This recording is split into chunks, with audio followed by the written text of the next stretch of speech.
Welcome back, and we're talking all things media with our panel, media commentator Dr. Brian Edwards and Lister columnist Bill Ralston. Nice to have you with us, gents. Let's start with the death of Sir David Frost, one of television's greatest interviewers. Famous for his interviews with former US President Richard Nixon, of course, after the Watergate affair. At the time, the most watched television interview ever. He went on to interview many of the world's most powerful and famous people. The president can decide that it's in the best interest of the nation or something, and do something illegal. Well, when the president does it, that means that it is not illegal. By definition. Great interview, Brian. Was he one of your sort of idols? Was he an idol of me, or was I an idol of him? Okay, so I wasn't quite clear about that question. I was absolutely a total fan of his, and I first started watching him not in any of these amazing interviews you're talking about, but on a program called That Was the Week That Was, or TW3. And he was on there with that nasally voice and presentation that he'd got, and it was a satire show on the BBC, which was fairly amazing in itself, and extraordinary to watch. The Jon Stewart show of its day?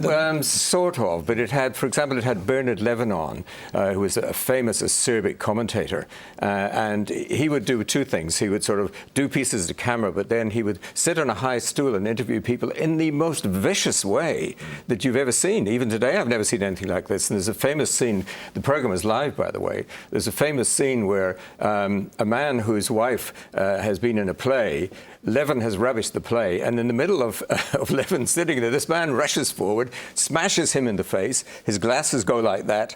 And talk about sang-froid. What he does is he very quietly puts his glasses on as the people drag this man away and carries on. Wonderfully professional, marvellous watching, some ways more exciting than any of these famous interviews. Okay. Frost was a guy, though, Bill, who didn't pretend to be a journalist. He was a showman. Yep. And I understand the sort of journalistic establishment kind of took against him for that. Well, that's right. I mean, as Brian pointed out, he started in comedy. He was ultimately a businessman, most of all. That Nixon interview you saw there, he shot 29 hours of interview time. They ran 5 90-minute specials. I mean, can you imagine doing a 90-minute interview program, let alone 5 of them in a row? None of the major American networks would run it. So he sold those interviews individually to various stations around the United States and around the world. He made a fortune doing it. And the amazing thing is it took all that time to get that apology out of Nixon, which was quite extraordinary, really. Yeah.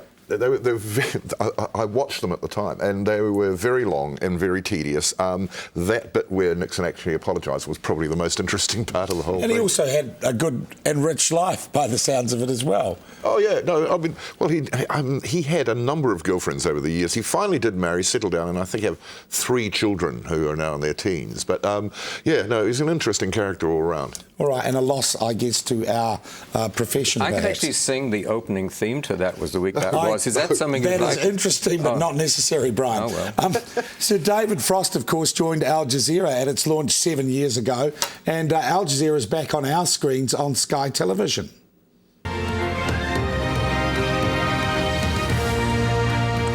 Hello there, I'm Shuli Ghosh. Welcome to Al Jazeera. These are some of the top stories we're following. Barack Obama has won some support in his efforts to get backing for military intervention in Syria. Bill, are you an Al Jazeera fan? Well, I've only just started watching it, obviously. I really enjoy it. It's like CNN without the American influence on it. What I like about it, too, is it actually covers the planet. I mean, it really does from a reasonably independent point of view. You know, it will tell you when it's National Day in Mali, and you'll actually have a correspondent there, and it'll do it.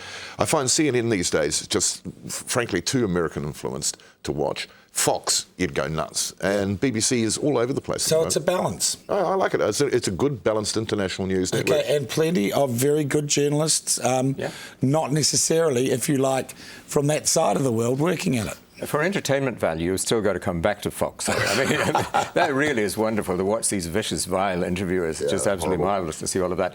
And the bias of a channel which claims it's out there to tell the true story, you know, it's completely ridiculous. So yes, I think this is a welcome addition. Of course, for a time, you're going to be paying for it because you're only going to see it on Sky. And if you're not a Sky subscriber, you're not going to see it. But later, I think it's going to be on Freeview.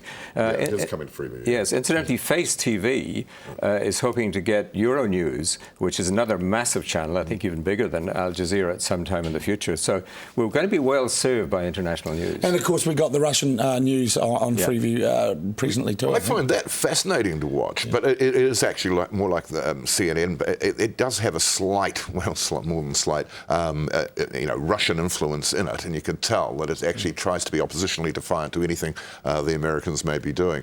Al Jazeera, I find, pretty much in the middle. I think CNN is a somewhat shallow channel to watch, really. And I always thought that Larry King must have been one of the most overrated interviewers on earth.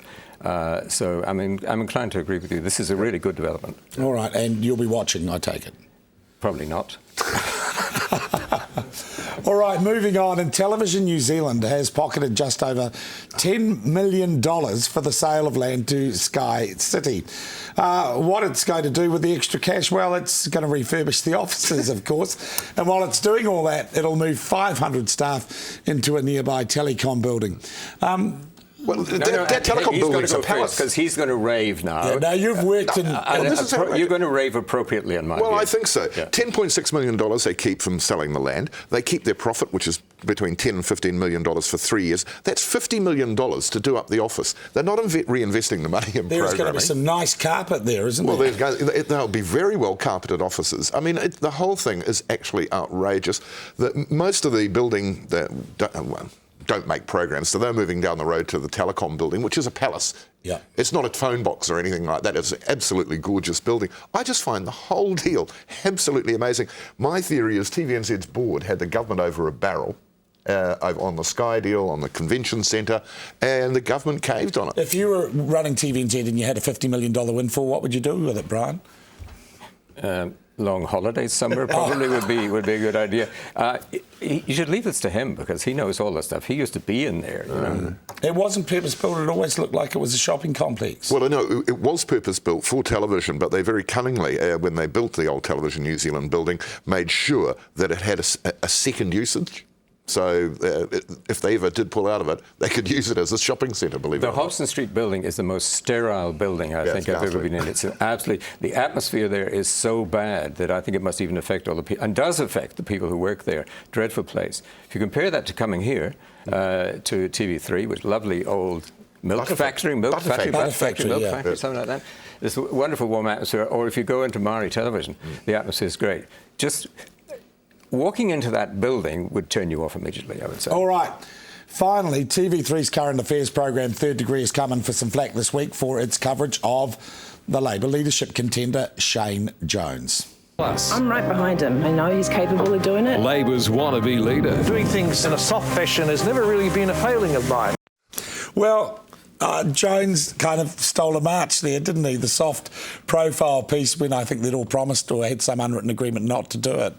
No, Brian, are you outraged? Well, they didn't all have an agreement not to do it. Two of them had an agreement not to do it.